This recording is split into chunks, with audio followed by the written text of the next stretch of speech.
All right, guys, so this is going to be deglutition. I know that Dr. Soph is going to have a question on here from this for sure. So let's go over it. So it's a mixture between voluntary and involuntary steps, and it's pretty much just like swallowing, eating food. So how does it happen? We moisten our food. 7 is the anterior portion, 9 is the posterior portion of our tongue. We masticate with the muscles of mastication.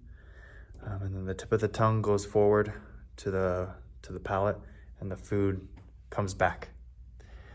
Now, so that was the oral phase. It's broken up into 3 phases. The pharyngeal phase is the soft palate elevates.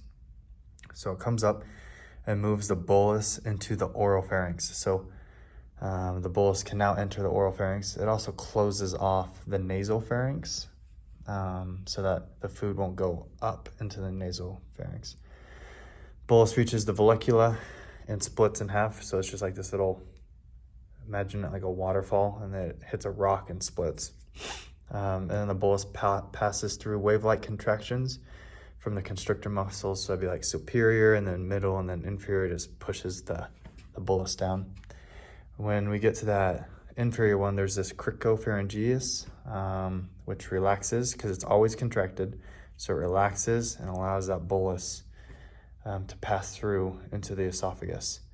And then the last step is the larynx closes of the pharyngeal phase. And so lastly, the esophageal phase. Food is now in the esophagus. Peristalsis is going to function. It's a wave-like action. It's going to push that food down your esophagus. And then the last thing is that all the structures return back to normal. So all the muscles come back to their original position. And that's deglutition.